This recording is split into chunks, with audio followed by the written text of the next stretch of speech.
Channel golden tutorial और आज हम सीखेंगे सर्कल का प्रैक्टिस सेट 3.1। ओके, तो यहाँ पे मैंने कोई प्रॉपर्टी वगैरह नहीं लिखा है, तो आप लोग सोच रहे होंगे कि सर ने डायरेक्टली एक्सरसाइज स्टार्ट की है।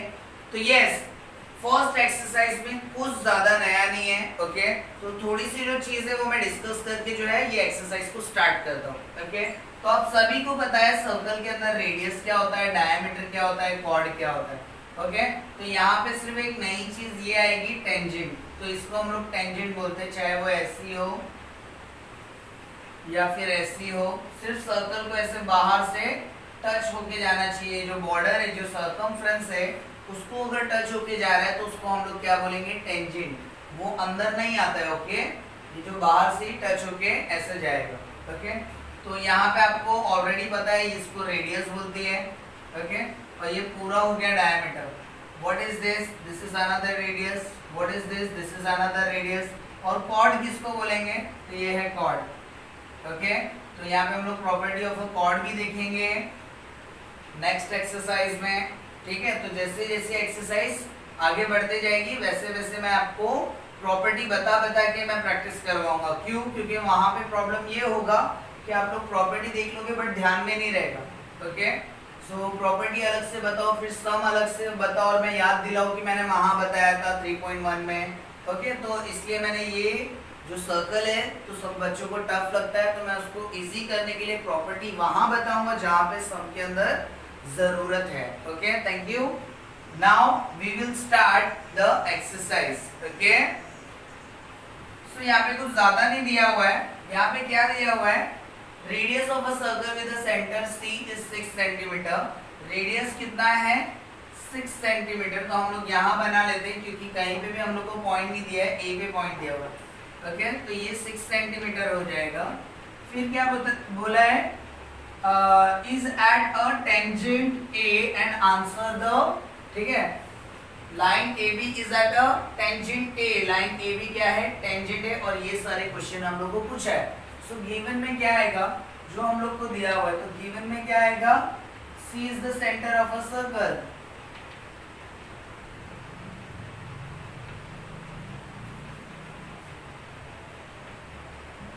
and CA be the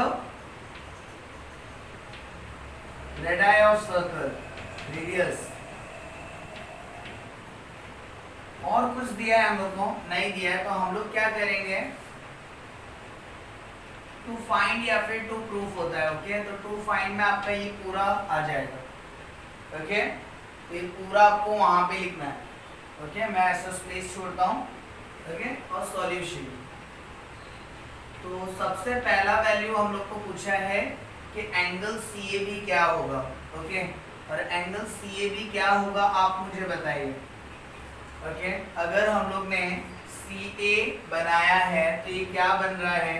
90। ये कौन है? CA किसको परपेंडिकुलर आ रहा है? टेंजेंट को। ओके, तो ये 90 होगा। क्यों? क्योंकि इसके अंदर CA परपेंडिकुलर आ रहा है टेंजेंट AB को। ओके, और ये आपको थ्रू आउट द एक्सरसाइज याद रखना है कि टेंजेंट, अगर जहां पे भी टेंजेंट को रेडियस टच है तो वो क्या बनाएगा? परपेंडिकुलर, और वो बनाएगा 90। Okay, radius perpendicular to tangent.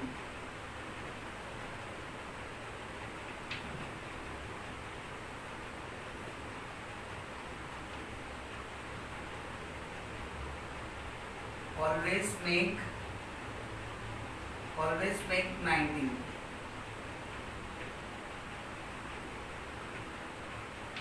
Okay, और यहाँ पे लिखोगे टेंजेंट थ्योरम, क्योंकि टेंजेंट थ्योरम के अंदर क्या होता है? रेडियस जो परपेंडिकुलर होती है वो 90। ओके, तो ये रीजन हो गया इसका। सेकंड चीज पूछी है हम लोगों को, what is the distance of a point C from line AB। तो C से लेके लाइन AB के बीच में कितना लेंथ आ रहा है? तो 6 आ रहा है। ओके, तो CA का वैल्यू क्या है? 6 सेंटीमीटर। सेंटीमीटर नहीं लिखोगे तो मार्क्स कट हो जाएगा। ओके, क्या लिखेंगे? Radius of circle, radius of circle given 6 centimetre. Easy easy question है। ओके 1 मार्क्स मिल गया।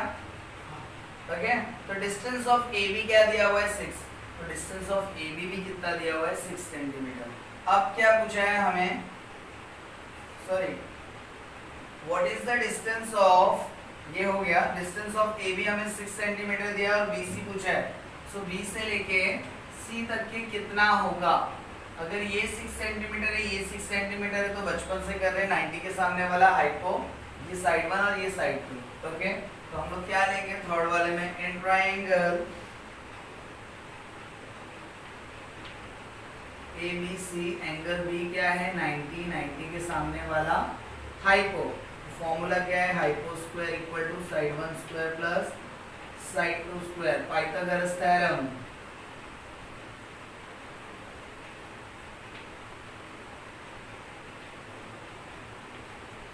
ओके तो हाइपो कौन है 90 ये है, 90 के सामने वाला हाइपो बीसी। सी बी बोलो या बीसी बोलो, बात देखिए। Okay BC square equal to A B square plus A C square. Okay side 1 A B और ये ए सी साइड 2 और ये हो गया हाइपो। ओके तो हम लोग जो प्रॉपर्टी दिया है पहले उसका पुट करेंगे। ए बी का वैल्यू क्या है 6 और इसका 6, इसका नहीं दिया है जो फाइंड करना है हम लोगों को। 6 6 36, 6 6 36 प्लस किया तो कितना आएगा 72 और ये स्क्वायर उस साइड जाके क्या हो जाएगा रूट 72। 72 किसका आता है 6 इंटू 6 इंटू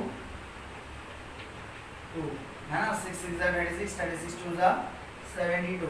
तो 2 6 बाहर जाके 1 6 और रूट 2 आ जाएगा। ओके सो हम लोग को इसका वैल्यू क्या मिल गया 6 रूट 2। ओके इतना पता चला। इसको हम लोग 45 45 90 से भी कर सकते थे बट मैंने आपको ज्यादा टफ नहीं बताया, आपको इजी बताया। What is the measure of a angle A B C. अब मुझे क्या पता है ए बी सी का एंगल फाइंड करना है, तो मेरे पास क्या है ए सी किसको इक्वल है ए बी को।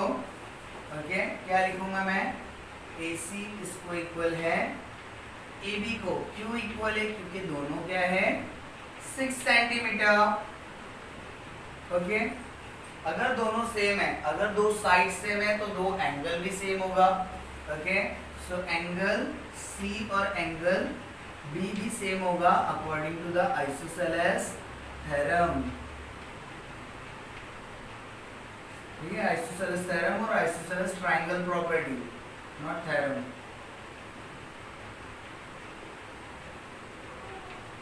ओके इतना समझ में आया। अगर ये 6 है ये 6 है दोनों सेम है, दो साइड सेम है तो दो एंगल भी सेम होंगे। तो ये दो एंगल सेम कौन से होंगे 45 45 90। बट हम लोगों को पूरा फाइंड करके बताना पड़ेगा। क्यों क्योंकि एंगल ए हमारे पास 90 है। ओके तो एंगल बी और एंगल सी हम लोग को नहीं पता बट इतना पता है दोनों सेम होंगे। क्यों क्योंकि आइसोसेलेस ट्रायंगल प्रॉपर्टी के हिसाब से अगर दो साइड सेम होती है तो दो एंगल भी सेम होते हैं। तो हम लोग इसको x अज्यूम करते हैं। हम लोग को क्या पता है a plus B plus C equal to कितना होता है 180 sum of the measure of triangle, है ना। ट्रायंगल का मेजरमेंट कितना होता है 180। ठीक है sum of the measurement of a triangle is supplementary लिखो या फिर 180 लिखो। सो ए का वैल्यू क्या है हमारे पास 90 है और बी का वैल्यू x है, सी का वैल्यू भी x है ना। बी और सी को दोनों को x लिया हम लोग ने। ठीक है यहाँ पे अज्यूम करके लिखो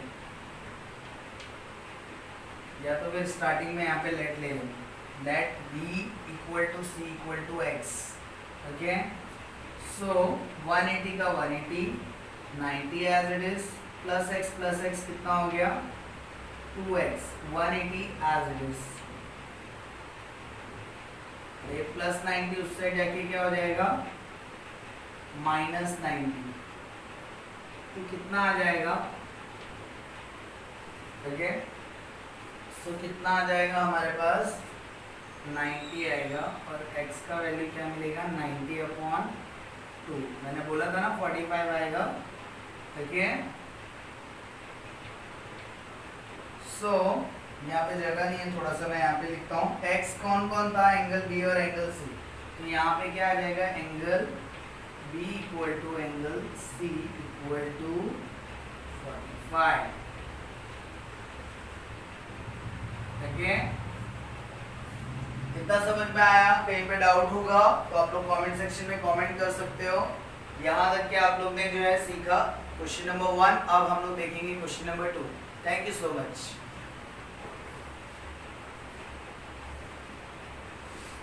फ्रेंड्स स्टार्ट करते हैं क्वेश्चन नंबर 2, जहां पे क्या दिया हुआ है हमें, in the adjoining figure O is the centre of a circle. तो सबसे पहले गिवन में क्या आ जाएगा, गिवन मतलब जो दिया हुआ है O इज द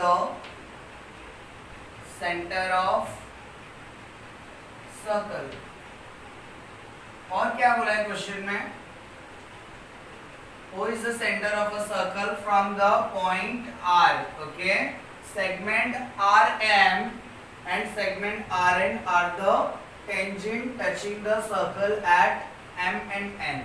ठीक है, तो ये R से लेके M और R से लेके N के टेंजेंट है। तो segment RM and segment RN are tangent of the circle, tangent to the circle। और क्या दिया हुआ है, ठीक है, और टचिंग एक्सटर्नली ऐसा लिख सकते हैं हम लोग, touching the circle eight point M and N respectively if OR O से लेके R तक के 10 सेंटीमीटर है। Okay, and radius of the circle is 5 centimetre. तो रेडियस कहाँ है, यहाँ कहीं पे भी बना लो। तो मैं यहाँ पे बनाता हूँ क्योंकि यहाँ पे हमें काम आने वाला है। तो ये रेडियस बन गई है, तो ये दोनों भी कितने होंगे 5 सेंटीमीटर, क्योंकि ये भी रेडियस बन रही है और ये भी रेडियस ही बन रही है। सो रेडियस कितना दिया है 5 सेंटीमीटर, दैट इज रेडियस कौन है इसके अंदर बताओ जरा, OM इक्वल टू ON, क्योंकि दोनों 5 सेंटीमीटर और दोनों रेडियस है।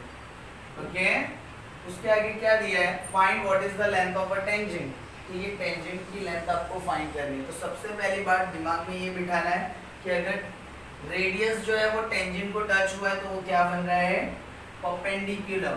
ओके, टेंजेंट थ्योरम क्या बताता है कि रेडियस अगर परपेंडिकुलर है तो ये ऑलवेज मेक 90, कोई भी सम में। ओके, जहां पे भी रेडियस टेंजेंट को परपेंडिकुलर है वो ऑलवेज 90 फॉर्म करेगा। तो यहाँ पे पाइथागोरस थ्योरम से आप इसको फाइंड कर सकते हो।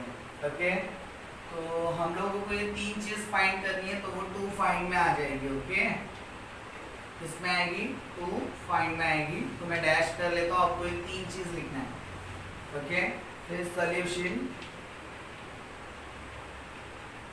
सॉल्यूशन में क्या आएगा कि सबसे पहले in triangle angle OMR angle M 90, Q के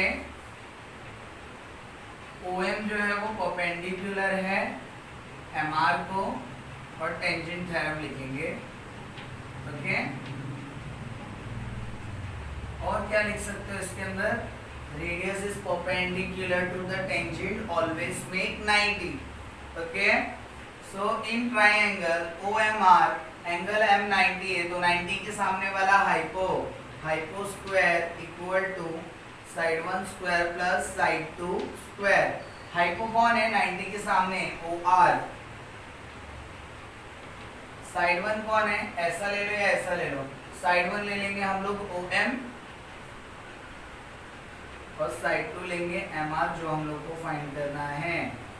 ओके, OR का वैल्यू, अगर OR का वैल्यू क्वेश्चन में कितना दिया हुआ है 10, और इसका वैल्यू 5 दिया है, इसका वैल्यू नहीं पता, 5 5 जा 25, MR नहीं पता, 10 10 जा 100 प्लस 25 इस साइड आके -25। तो ये MR ऐसे ही बचा रहेगा सो एम आर का वैल्यू कितना हो जाएगा बच्चों, 100 माइनस 25 दैट इज 75। यहाँ का स्क्वायर इधर आया तो क्या हो जाएगा, रूट 75, और 75 किसका है, तो 75 को ओपन करेंगे हम लोग,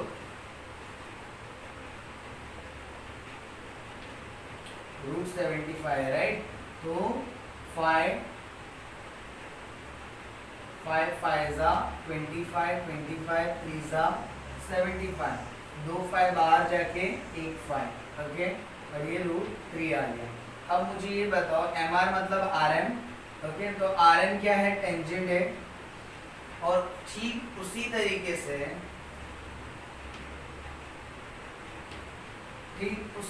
से आर एन भी टेंजेंट है। तो ये टेंजेंट क्या होती है मालूम है, सेम होती है, क्यों, tangent touching externally from the equal point, from a single point, एक ही पॉइंट से दोनों टेंजेंट टच हो रही है तो वो क्या होगी, इक्वल, क्या लिखेंगे, tangent to the same circle, okay. R M अगर 5√3 है तो आर एम के साथ में दूसरी कौन सी टेंजेंट है, आर एन, ओके, तो वो भी कितनी होगी, 5√3, because tangent to the same circle.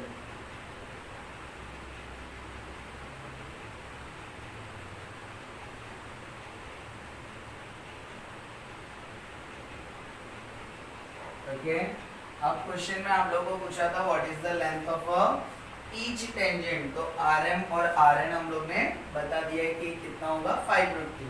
अब उसके बाद में क्वेश्चन नंबर 2 देखो क्या दिया है, what is the measurement of a angle M R O, और ये क्वेश्चन नंबर 3 है। तो एम आर ओ का वैल्यू कितना होगा, एम इधर है, आर इधर है और ओ इधर। जरा ध्यान से देखना कि कितना होगा, ओके, तो ये कितना होगा, ये 5 है, ये 5√3 है और ये 10 है, ओके। इसके पहले वाला जो हम लोग ने किया वो कैसा था, ऐसा था, तो ये ट्राइंगल कौन सा था, 6 सेंटीमीटर था, इधर 6 सेंटीमीटर था, इसलिए हम लोग को मालूम पड़ा था 45 45 90 है, ओके।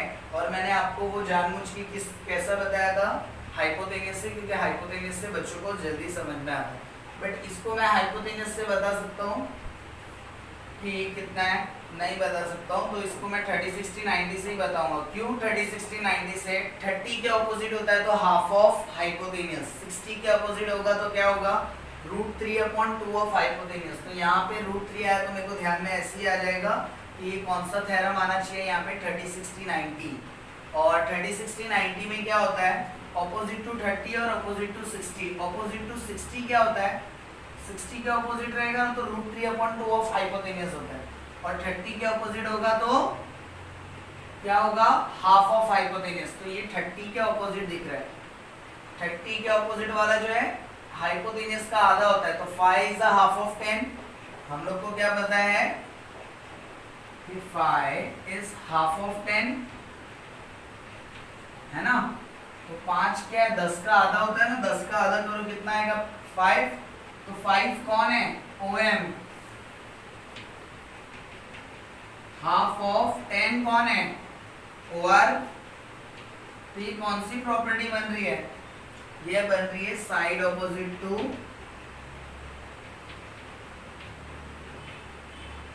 30, side opposite to 30। अगर नहीं समझ में आ रहा है तो पाइथागोरस में मैंने जो 2.1 के अंदर सम्स बताया है उसके अंदर 30 60 90 के सम है, पहले वो प्रैक्टिस करो फिर इसको देखो तो आपको डेफिनेटली समझ में आएगा, ठीक है। क्योंकि ऑपोजिट टू 30 की प्रॉपर्टी होती है हाफ ऑफ हाइपोटेनियस, तो ये क्या हो गया, हाफ ऑफ हाइपोटेनियस हो गया, जो होगा OM के ऑपोजिट। OM के ऑपोजिट में कौन है, देखो R है, तो ये वाला R कितना हो जाएगा, 30 हो जाएगा। सो देयरफॉर एंगल MRO कितना हो जाएगा, 30, ओके। तो ये वाला भी हमारा सॉल्व हो गया 2। अब हमको क्या पूछा है, MRN कितना होगा, सो MRN, तो MRN के लिए मेरे पास ये है, मेरे पास ये है क्या, नहीं, बट ये सेम होगा क्या, यस। क्यों, क्योंकि अगर ये जैसे हम लोग ने फाइंड किया 30 तो वैसे ये भी तो 5 है और इसका भी तो हाइपोटेनी है, तो हम लोग क्या लिखेंगे, similarly, okay, similarly angle N R O, M R O तो हो गया 30, वैसे ही एन आर ओ भी क्या होगा 30 ही होगा। Okay, bye 30 60 90 theorem. ओके, ये दोनों किससे सॉल्व हुआ है 30 60 90 थ्योरम। तो यहाँ पे आएगा, ठीक है, यहाँ पे थोड़ा मुझे स्पेस चाहिए तो मैं यहाँ पे नीचे लिखता हूँ 30 60 90 थ्योरम।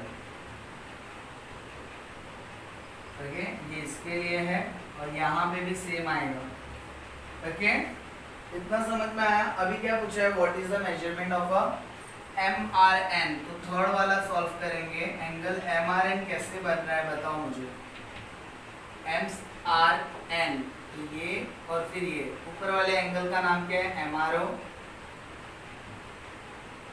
और नीचे वाले एंगल का नाम एन आर ओ। ओके, सो एम आर ओ कितना दिया हुआ है मुझे 30 और एन आर ओ भी कितना है 30, जस्ट अभी फाइंड किया है। कितना हो जाएगा 60।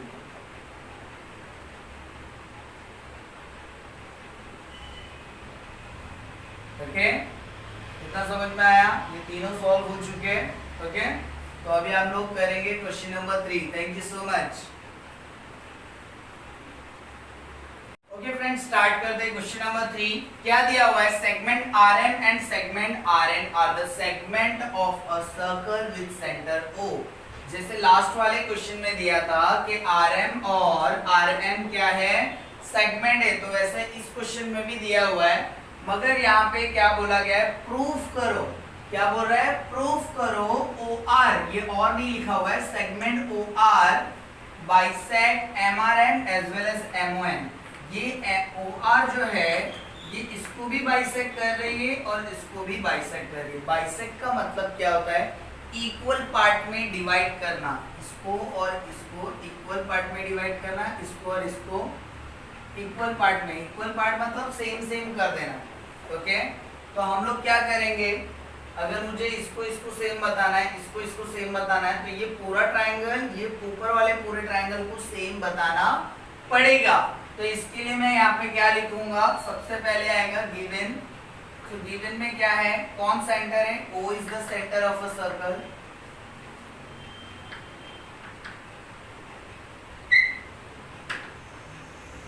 दूसरी चीज O क्या है, centre of the circle. Segment R M और सेगमेंट आर एन क्या है, and segment R N are tangent.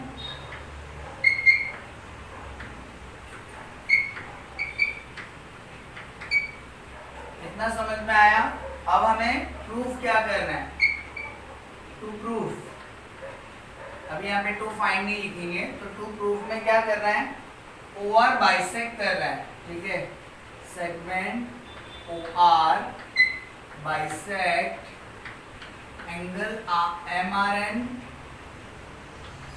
And M O N.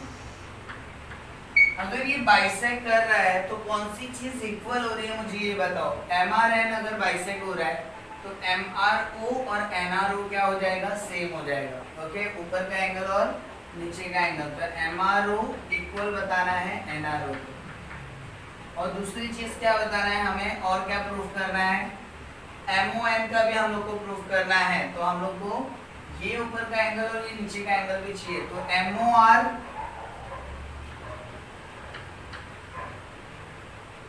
Equal to N O R चाहिए। तो चलो स्टार्ट करते हैं, प्रूफ करें। Okay, proof. तो प्रूफ देने के लिए हम लोग को क्या चाहिए कि ट्राइंगल सेम होना चाहिए। तो ट्राइंगल ऊपर वाला ले लो एक बार, इन triangle M R O and triangle, नीचे वाला ट्राइंगल कौन है, एम के हिसाब से एन आना चाहिए इधर, एन आर ओ,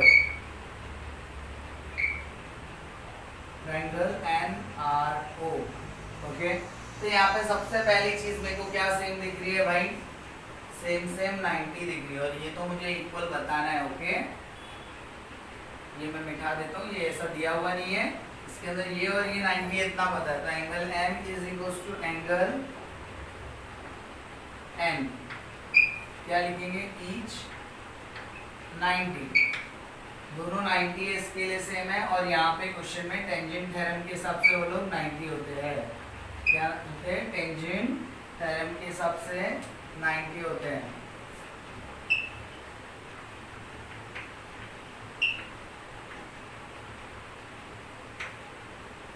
दूसरी चीज क्या सेम आ रही है, अगर ये 90 है तो इसके सामने वाला ये क्या है, हाइपो, और ये भी 90 है तो इसके सामने वाला ये भी क्या हो गया, हाइपो। तो क्या लिखेंगे, hypo over equal to hypo over,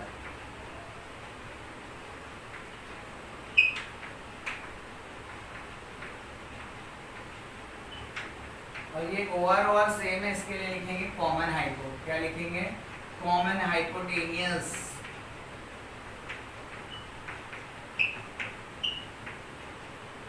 okay, तो ओवर ओवर सेम आ गया। ओके, तो अभी यहाँ पे क्या होता है, हाइपोटेनस जब भी आएगा तो हमें एक साइड बतानी है। तो क्या हमें पता है कि एमआर और एनआर सेम है, क्वेश्चन में दिया है, नहीं दिया है, बट वो सेम होगा, क्यों, क्योंकि tangent to the same circle. और दूसरी चीज ओएम और ओएन सेम होगा क्या, नहीं होगा, यस होगा, क्यों, क्योंकि वो radius of the same circle है, तो दोनों में से एक ले लो। ओके, तो क्या लिखेंगे, सेगमेंट या तो फिर side. Okay, side OM is equals to side ON, इसका क्या लिखेंगे, रेडियस ऑफ सेम सर्कल। तो जब भी हाइपोटेनियस रहेगा तो हम लोग क्या लिखते हैं, हाइपोटेनस। ट्राइंगल क्या हो गया, सेम, ट्राइंगल MRO सेम हो गया ट्राइंगल NRO को। अगर ट्राइंगल सेम हो जाएगा तो उसके हिसाब से क्या हो जाएगा,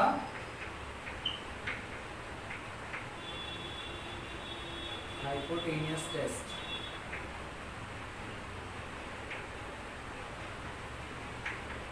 और हाइपोटेनस भी लिख सकते हो आप लोग। ओके, अगर ट्राइंगल सेम हो गया तो उसकी साइड्स और उसके एंगल क्या होंगे, सेम होंगे। तो इसके वजह से ये वाला एंगल तो इसको सेम ऑलरेडी दिया हुआ है, तो ये वाला किसको हो जाएगा, इसको, तो ये वाला किसको हो जाएगा, इसको।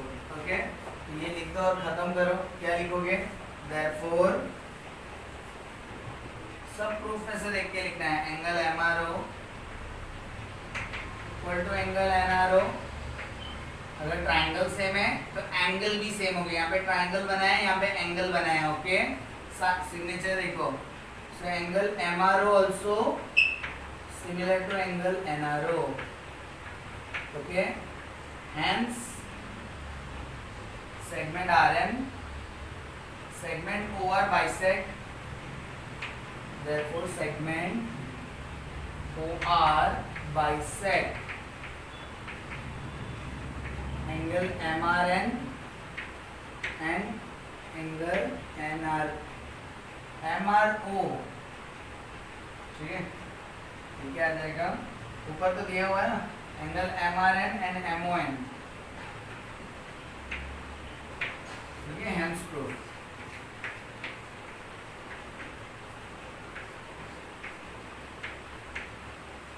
इतना समझ में आया, बहुत इजी सम है। बस बच्चों को लगता है कि सर्कल बहुत टफ है, सर्कल बहुत टफ है, बट मैं बहुत इजी वे से और बहुत स्लो सिखा रहा हूँ। भले ही वीडियो का लेंथ लंबा हो रहा है, बट आपके कॉन्सेप्ट जो है वो क्लियर होना चाहिए। ओके, सो ये आपका क्वेश्चन नंबर 3 था। अब हम लोग देखेंगे question number 4। Thank you so much. Okay friend, exercise का लास्ट सम है, उसके बाद एक्सरसाइज जो है वो खत्म हो जाएगी। तो देखिए, what is the distance between the two parallel tangent. ये जो पैरेलल टेंजेंट बोला है, इसके लिए मैंने ऐसे ड्रॉ किया है। आप ऐसे भी ड्रॉ कर सकते हो, वैसे भी ड्रॉ कर सकते हो, क्योंकि लाइन ऐसे भी पैरेलल होती है और ऐसे भी पैरेलल होती है। Okay, so radius is 4.5 centimetre. Radius कितना है, 4.5। Okay, justify your answer. Okay, तो हम लोगों को क्या फाइंड करना है कि what is the distance between the two parallel tangent. अगर ये रेडियस है, ओके, 4.5, ओके, तो ये भी रेडियस ही होगा। क्यों, क्योंकि ये सेंटर है और ये टू पैरेलल टेंजेंट है, तो ये भी 4.5 होगा। क्वेश्चन में पूछ रहा है यहाँ से लेके यहाँ तक के डिस्टेंस क्या है, तो आप लोग ने फटाफट कर दिया। यहाँ पे m ले लिया और यहाँ पे n ले लिया, और आप लोग ने बता दिया MO प्लस ON क्या है 4.5 प्लस 4.5 9. ओके, बट क्वेश्चन में बोला गया है कि जस्टिफाई भी करना है कि ये 4.5 4.5 9 तो हो रहा है, बट M और N क्या है, डिस्टेंस तो है बट वो क्या है, डायमीटर है, तो वो आपको प्रूफ करना है. ओके, सो डायमीटर आपको प्रूफ करने के लिए आपको यहाँ पे कंस्ट्रक्शन लेना होगा. ठीक है, O is the centre of a circle, और हम लोगों को क्वेश्चन में पता है कि दो पैरेलल कॉर्ड है, तो वो पैरेलल कॉर्ड कौन है, कॉर्ड बोल रहा, सॉरी टेंजेंट. ठीक है, tangent AB parallel to tangent, tangent AB किसको पैरेलल रहेगा, नीचे वाली टेंजेंट को. Okay, CD. ओके, सो अभी हम लोग क्या करेंगे, यहाँ पे कंस्ट्रक्शन लेंगे. कंस्ट्रक्शन क्यों लेंगे उसका रीजन भी मैं बताता हूँ आपको. ओके, कंस्ट्रक्शन लेंगे. Draw a line XY. ठीक है, XY from centre O.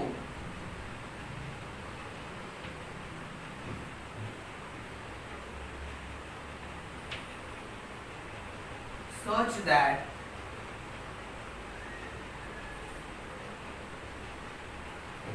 line XY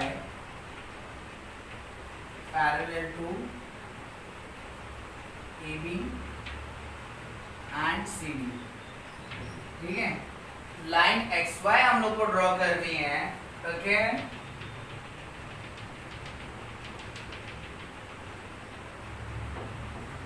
okay, तो मैं स्ट्रेट ही ड्रॉ कर देता हूँ.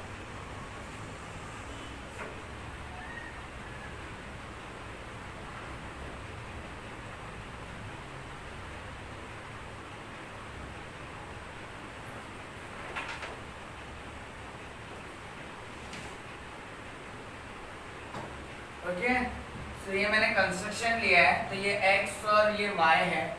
तो यहाँ पे हम लोग ने कंडीशन लिया है कि ये XY किसको पैरेलल होनी चाहिए, AM और CD को. ओके, तो इस तरीके से हम लोग ने कंडीशन लिया. तो प्रूफ क्या करना है, टू प्रूफ. ये टू प्रूफ ऊपर आएगा. ओके, इसकी कंस्ट्रक्शन के ऊपर आएगा.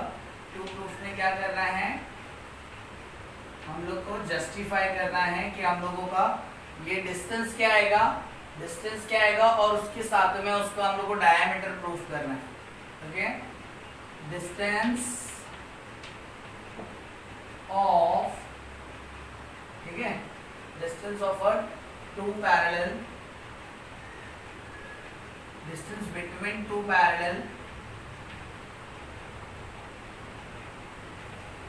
To parallel tangent and justification. ठीक है, इतना हम लोग को इसके अंदर हम लोग को टू प्रूफ में करना है. तो कंस्ट्रक्शन हम लोग ने ये ले लिया, और हम लोग का आ जाएगा प्रूफ और टू फाइंड, दोनों भी लिख सकते हैं. ठीक है, तो सबसे पहले हम लोग के दिमाग में ये बैठाना है कि हम लोग ने XY क्यों लिया है. उसका मतलब ये है कि इसको ऑपोजिट रे हम लोग को बताना है. ऑपोजिट रे हम लोग कब बताएंगे, जब हम लोग बताएंगे कि ये एंगल और ये एंगल दोनों एडजेसेंट है प्लस सप्लीमेंट्री है.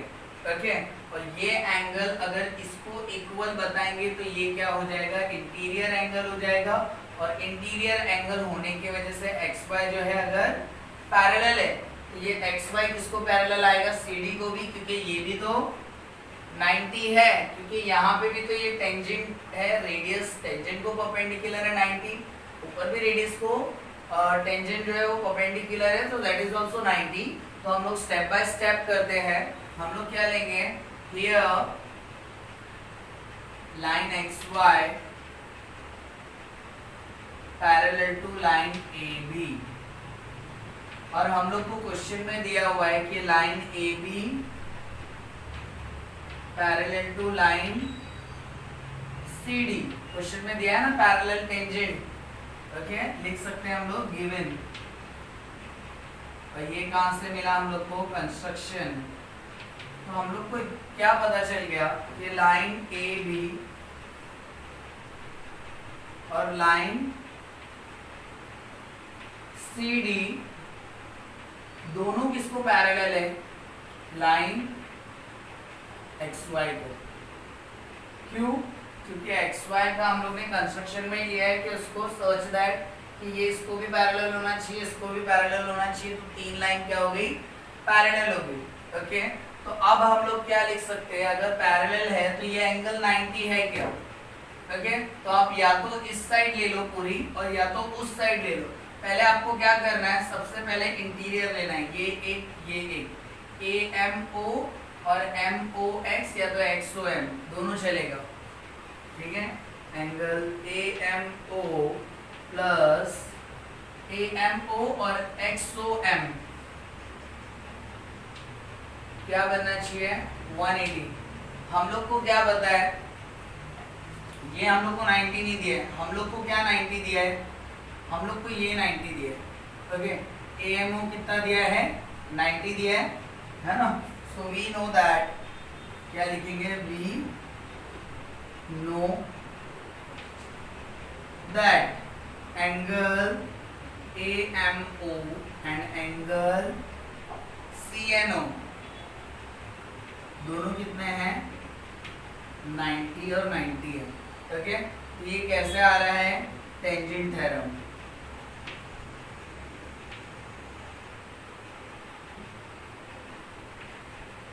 Okay, so A M O और ए एन ओ हमें क्या पता है?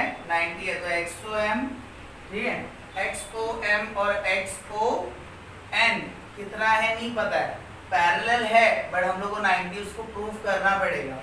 Okay, so A M O और X O M equal to 180, तो ए एम ओ 90 है plus X O M as it is plus 90 उस साइड जाएगा तो क्या हो जाएगा? माइनस 90। 180 में से 90 गया तो एक्स ओ एम कितना हो गया? 90। अब जैसे हम लोग ने इसके अंदर लिया तो ये 90 है, तो वैसे इसके अंदर वैसे सी एन ओ जो होगा तो एक्स ओ एन को भी क्या कर देगा? 90 कर देगा। समझ में आ रही है बात? तो सिमिलरली उतना सॉल्व करने की जरूरत नहीं है क्योंकि पूरे सेम स्टेप आएंगे। तो जैसे एक्स ओ एम 90 आया तो वैसे एक्स ओ एन भी क्या होगा? 90 होगा। समझ में आया? एक्स ओ एम ऊपर वाला 90 हुआ तो एक्स ओ एन भी 90 होगा। क्यों? क्योंकि ये लीनियर पैर भी बोल सकते हैं हम लोग, लाइन पैरेलल है वो भी बोल सकते हैं हम लोग, और हम लोग ने इससे इसको प्रूफ किया 90, तो इससे इसको भी हम लोग प्रूफ करते हैं 90। यहाँ पे तीन रीजन में हम लोग बता सकते हैं, बहुत इजी सम है। एक्स ओ एन कितना आ गया? 90 आ गया। ओके, तो अब हमें क्या पता है कि ये भी 90 है और ये भी 90 है, ये ऑपोजिट एंगल, ये दोनों मिला के कितने हो रहे हैं? एडजेसेंट एंगल दोनों मिला के कितने हो रहे हैं? 180 हो रहे हैं। Okay, so what I will write? X O M plus X O N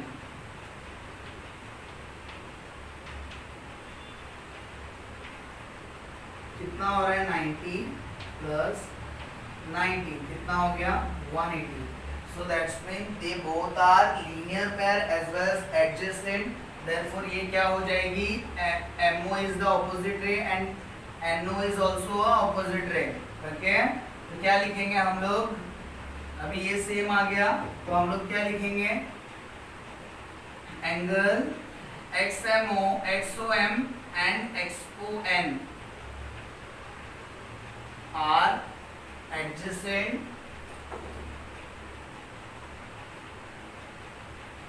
and also supplementary.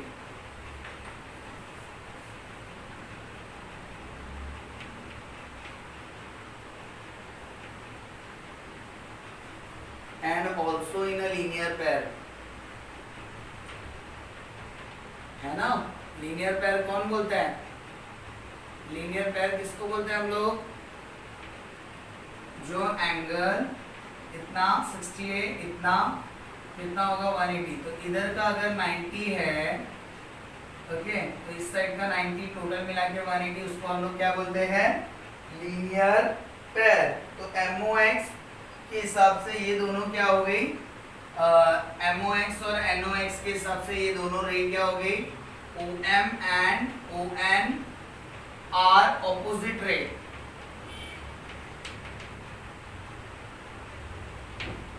ये दोनों ऑपोजिट रे हो गई, तो हम लोग क्या बताएंगे इसके अंदर, ये पॉइंट्स क्या है, एक ही लाइन में आ रहे हैं, ओ एम एन, ठीक है, सॉरी एम ओ एन आएगा, M O N are in collinear point.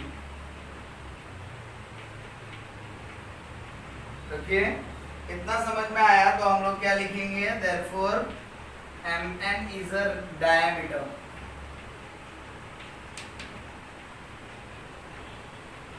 अगर एम एन डायमीटर है तो कैसे फॉर्म हो रहा है, M O plus O N, है ना, तो हम लोग ऐसे लिखेंगे M N equal to M O plus O N, M O का वैल्यू 4.5 प्लस 4.5 हो जाएगा 9।